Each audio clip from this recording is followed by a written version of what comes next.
shielding her face. But even at a distance of several yards, I could tell that she was crying, her shoulders shaking with the force of her sobs. The man, an officer in a Wiltshire regiment, seemed not to know how to console her. He stood with his hands at his sides, clenching and unclenching them, an expression of long suffering on his face. I thought he must be returning to the front, and had lived through this scene before. She clutched an umbrella under her right arm, while her left was holding to his as if it were a lifeline. Her distress stopped me in my tracks for a moment. Watching them, I wondered at his reluctance to touch her, and at the same time I was struck by the air of desperation about her. I'd seen this same desperation in men who had lost limbs or were blinded, a refusal to accept a bitter truth that was destroying them emotionally. But there was nothing I could do.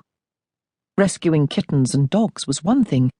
Marching up to complete strangers and asking what was wrong was something else. Still, I felt a surge of pity, and my training was to comfort, not ignore, as her companion was doing. I was about to walk around them when a whistle blew, and she lifted her head to cast an anguished glance at the train, as if afraid it was on the point of departing. I had the shock of my life. I'd seen her before. There was no doubt about it. Hers was the face in the photograph that the pilot, Lieutenant Evanson, had kept by his side like a talisman during his treatment in France and in all the long journey home. His wife, he'd said. There was no doubt about that either. I couldn't be mistaken. I'd seen that photograph too many times as I worked with him.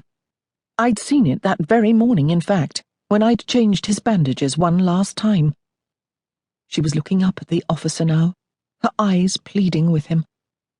I couldn't be sure who was leaving whom, but just then the engine's wheels began to move, and the officer, I couldn't see his rank, he was wearing a trench coat against the rain, bent swiftly to say something to her, kissed her briefly, and then hurried toward the train. She lifted a hand as if to stop him, then let it drop. He swung himself into the nearest compartment, shut the door, and didn't look back. She stood there, forlornly watching him until he was out of sight. It had all happened rather quickly, and I had no idea who this man might be, but I had the distinct impression that she never expected to see him again. Women sometimes had dreams or premonitions about loved ones, more a reflection of their own fears than true foreboding. They usually hid these well as they sent their men off to fight, but perhaps hers had been particularly vivid and she couldn't help herself. It would explain his restraint and her desolation. Before I could move on, she turned and literally dashed toward the exit. I tried to follow, but I lost her in the crush. By the time I reached the street, she was in a sea of black umbrellas as people made their way toward the line of cabs waiting there. I gave up my search after several minutes and found a cab of my own to take me to the flat.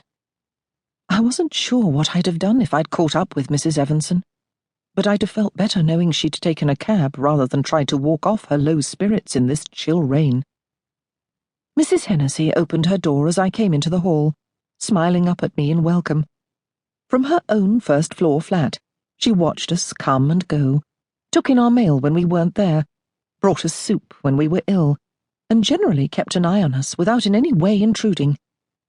"Bess, my dear, and just look how wet you are." She embraced me with warmth, then added, "You've just missed Elaine. She left this morning. Mary is in London, but staying with her brother's family, and there's been no word from Diana since she went back last week. Is there anything you need? I must say you do look tired. How long will you be here?" I laughed. 36 hours, 35 now.